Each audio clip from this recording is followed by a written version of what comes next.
नमस्कार, मैं सुनील अबे और आप देख रहे हैं एचडी न्यूज इंडिया। आज हम मौजूद हैं इंडिया हैबिटेट सेंटर नौलदी रोड पर, जहां पर एक मास्टर स्ट्रोक 2022 का आयोजन किया गया है। यहाँ पर लगभग 35 लोगों का आर्टिस्ट जितने भी हैं, आप मेरे पीछे देखेंगे कि एग्जीबिशन में तरह तरीके की पिक्चर्स लगी हुई हैं और सभी आर्टिस्टों को सम्मानित किया गया। और इनका मकसद ये है कि जितने भी आर्टिस्ट हैं, चाहे वो किसी भी उम्र के रहे हो, आर्टिस्ट होता है, उनका अप्रिसिएशन किया जाए और साथ ही साथ उनको बढ़ावा दिया जाए। मास्टर स्ट्रोक 2022 जिसका आयोजन किशोर लबार जी द्वारा किया गया था। यहाँ पर अतिथियों में विशिष्ट अतिथि के रूप में मौजूद रहे जज मोहनलाल वर्मा जी, साथ ही मौजूद रहीं श्रीमती नीला वर्मा जी और लगभग 35 कलाकारों ने अपनी कला का प्रदर्शन विभिन्न चित्रों को दर्शाते हुए किया। और कला प्रदर्शनी की खूबसूरती इस बात से भी रही कि यहाँ पर सभी उम्र के कलाकारों ने अपनी अपनी कला का जौहर दिखाया। मुख्यतः कलाकार मौजूद जो यहाँ रहे वह थे असीमा मेहरोत्रा जी, अमन शर्मा जी, अनीता दिनेश जी, अंजलि मित्तल जी, अनमोल लवार जी, भास्कर सिंघा जी, डॉक्टर सूर्य नाथ मोहंती, गंगा महाराणा, कमल देवनाथ, कंगन बर्मन, कुमुद ग्रोवर, मधुलिका झा, महेश शर्मा, मंजू नारायण, मोहिनी नारायण, मोनिका सिंह और साथ ही साथ नीरू सूरी, निरंजन कुमार, पूजा गुजराल, प्रेमलता, प्रिया मोंगा, रंजीत सरकार, राजेंद्र कुमार, रचना लोधा, रेणु जैन, रोमेंद्र सागर, शैलेंद्र सांघवी, संजीव सारस्वती, सांची कांत झा, सात्विक शर्मा, शिवराज सिंह, शशि लता, शिखर गुप्ता, सौमिक नाग जी। और यहाँ पर विशिष्ट अतिथियों द्वारा फ्लेमिंग करके इन सभी को सम्मान प्रदत्त किया गया और जो काबिल तारीफ था, देखने लायक था, सभी को सम्मानित करते हुए हर्ष का उल्लास हो रहा था। और आप देख सकते हैं किस प्रकार से यहाँ पर सभी लोगों को प्रशस्ति पत्र और सम्मान पूर्वक उनका सम्मान किया गया। साथ ही साथ हर कलाकार के अंदर एक जोश था, जज्बा था, उन्होंने क्या कुछ कहा। यदि आप लोग भी इस प्रदर्शनी को देखना चाहते हैं तो इंडिया हैबिटेट सेंटर पहुंचिए, क्योंकि ये प्रदर्शनी एक सप्ताह चलने वाली है और यहाँ पर आप प्रदर्शनी देखने का आनंद भी ले सकते हैं। साथ ही साथ अगर खरीदारी करना चाहें तो खरीदारी भी कर सकते हैं। सबसे पहले अपना परिचय बताएं जी। अपना परिचय बताएं सर। मेरा नाम मोहनलाल वर्मा है। मैं दिल्ली हाई कोर्ट में जज था। मैं अब सुप्रीम कोर्ट में सीनियर एडवोकेट हूँ और शौक के तौर पे, इन्वेस्टमेंट के तौर पे नहीं, शौक के तौर पे पेंटिंग्स कलेक्ट करता हूँ। हमारे फादर के पास भी, he died very young, he died at the age of 51 years, more than 50 years ago। लेकिन उनके मित्रों में केएस कुलकर्णी साहब और वो जो बंगाली, मैं नाम लिया भी आपको सैलोज मुखर्जी और इस तरह के पेंटर्स के साथ उनके संबंध थे। तो उनका काम जो 2-4 उन्होंने छोड़ा था, उसके बाद हमने थोड़ा बहुत कलेक्ट कर लिया जी। अब हमारी डॉटर लो है, उनका नाम है Jaya Ashokan. She is the Indian director, the top person in India art fair, जो कि एनुअली ओखला में एग्जीबिशन करते हैं। बस सर, ये आज मास्टर स्ट्रोक लगाया था जहाँ पर कई सारे प्रतिभागी ने अपना हिस्सा लिया इसमें क्या कहना चाहेंगे सर? देखिए, ये पहली चीज़ तो ये है कि I have ट्रेमेंडस admiration for painters. ये बहुत डेडिकेशन का काम है और कंसीव करते हैं तो फिर उसको रिड्यूस करते हैं, कैनवस पे डालते हैं, और ये जो काम किया है ना किशोर जी ने, बड़ी मेहनत से किया है, बड़े लगन से किया है और बहुत अच्छा कलेक्शन है, बहुत अच्छा डिस्प्ले है। तो अच्छा लगा आकर के यहाँ काम देखने में, हमें तो बहुत अच्छा लगा। आप लोगों को अच्छा लगा? मैम, आप क्या कहना चाहेंगे इसके लिए? मास्टर स्ट्रोक बहुत बढ़िया तरीके से ऑर्गेनाइज किया गया है। किशोर जी ने बहुत मेहनत की है और हर काम अपनी जगह पर बहुत बढ़िया है। हर काम बोलता है और आर्टिस्ट से मिलके उनके काम देख करके बहुत खुशी हुई। Very well organised. जितने कलेक्शन उसमें सबसे अद्भुत कलेक्शन आपको कौन सा लगता है? ये कहना बहुत मुश्किल है, बहुत सारे काम अच्छे लगे। ये बायस्ड हो जाएगा। बहुत बढ़िया बढ़िया। ये बताना कठिन है कि कौन किसका काम सबसे अच्छा है, ये उचित नहीं होगा। इस मास्टर स्ट्रोक में एक सबसे खूबसूरत ये है कि छोटा सा नन्हा सा बच्चा, हाँ, उसका बड़ा अच्छा काम लगा। अनमोल नाम है उनका, किशोर के बेटे हैं और बहुत ही बढ़िया लगा। बहुत प्रभावित हो गए। Thank you. पूरा मास्टर दिमाग लगा, क्या कहें? ये मास्टर स्ट्रोक्स 2020 है और 2022 है और हमने 2016 में ये स्टार्ट किया था।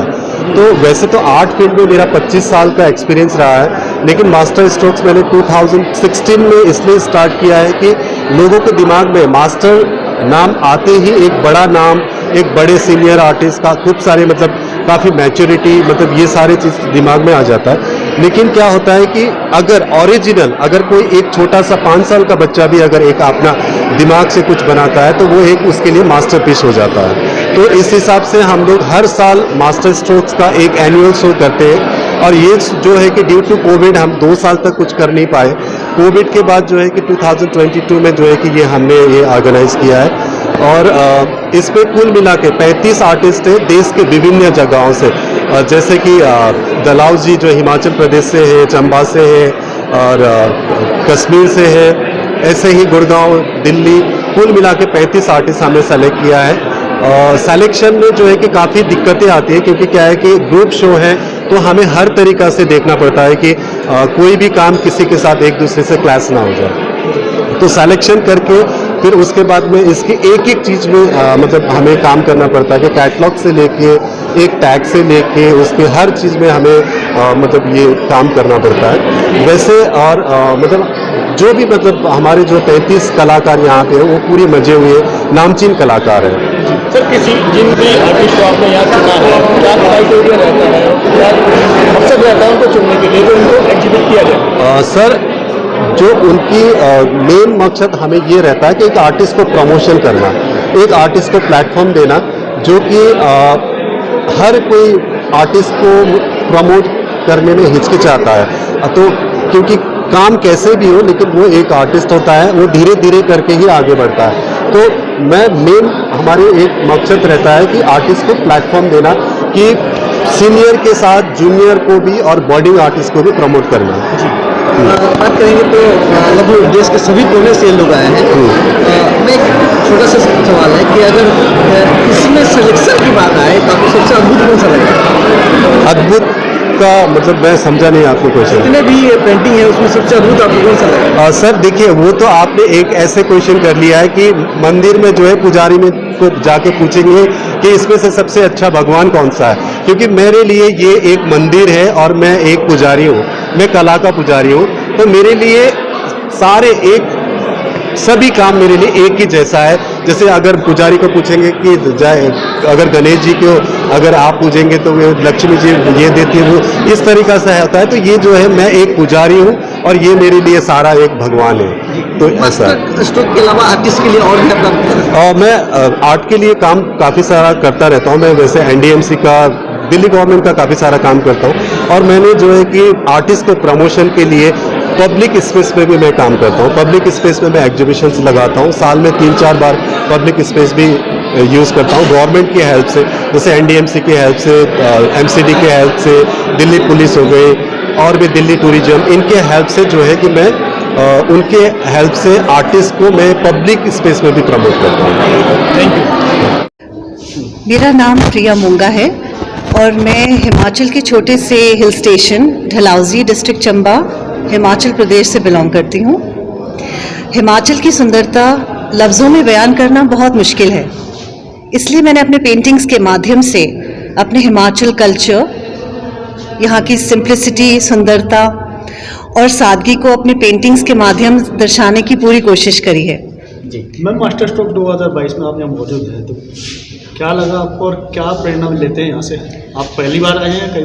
नहीं, मेरी पहले भी मेरी एग्जीबिशन लग चुकी है इंडियन हैबिटेट सेंटर में, और यहाँ का माहौल इतना सुंदर है, जो जिस तरह से पेंटिंग्स क्यूरेट करी गई हैं, it is very inspiring and I feel like even working harder and even painting more and more और सीखने की, I call myself a student of art and मेरा ये मानना है हमें कभी सीखना छोड़ना नहीं चाहिए। किस उम्र से आप ये तो मेरे को तो शौक बचपन से था, तो I started my painting on slate and chalk with chalk and board and धीरे धीरे ये पैशन इतना बढ़ता गया कि पेंटिंग्स अपने कैनवस पर अपनी पेंटिंग्स करती हूँ। तो मैं अपने स्टेट से बहुत प्रभावित हूँ, जिस तरह से वो वहाँ का सुंदरता इतनी लफ्ज़ों में बयान नहीं कर सकते। फ्यूचर में क्या प्लान है? फ्यूचर में मेरा यही प्लान है कि मैं अपने स्टेट हिमाचल प्रदेश को, यहाँ के लोगों को अपने पेंटिंग्स के माध्यम से सारी दुनिया में यहाँ का रिच कल्चर दर्शाती रहूँ अपने पेंटिंग्स के माध्यम से, और सारी दुनिया में अपनी एग्जीबिशंस लगाऊं।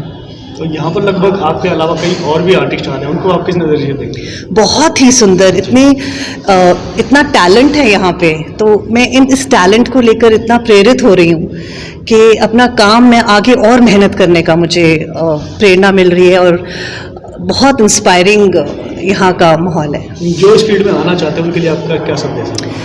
ये फील्ड बहुत ही एक हार्ड वर्किंग और एक बहुत ही पेशेंस, बारीकी का काम है, तो इसको धीरे धीरे बहुत ही सादगी और इंट्रिकेसी से करना है, और बहुत शिद्दत और मेहनत का काम है। इट्स लाइक तपस्या कहेंगे इसको जैसे। So it's a beautiful culture, it's art का। Thank you so much. और मुझे संजीव कुमार सिंह के नाम से भी जानते हैं, बट इस फील्ड के लिए मैं संजीव शाश्वती के नाम से काम करता हूँ। मास्टर स्ट्रोक 2022 में आप जो आए हैं जी, क्या सोच है और क्या आपने यहाँ पार्टिसिपेट करने की कैसे? जी, मेरी जान पहचान किशोर जी से बहुत पहले से है, तो फिर किशोर जी ने आमंत्रण दिया मुझे, और फिर इसके लिए मैंने अपने मन को तैयार किया कि इस मास्टर स्ट्रोक में मुझे पार्टिसिपेंट्स करना चाहिए। ये आपके पीछे एक पेंटिंग हम देख रहे हैं जो कि आपने ही बनाई है। जी जी जी। क्या सोच है आपकी? सर, ये पेंटिंग जो है हमारी फाइट फॉर लाइफ, ये टाइटल है हमारी पेंटिंग का। फाइट फॉर लाइफ की मतलब जो हाशिए के लोग हैं, जो समाज में सबसे ज़्यादा जद्दोजहद करता है अपनी ज़िंदगी को जीने के लिए, तो उनके लिए ये मैं डेडिकेट किया हूँ पूरी पेंटिंग को। इसमें मैंने कई सारी बुक्स भी इलस्ट्रेट की है, और ये पेंटिंग भी मेरी इस सीरीज़ पे जारी है।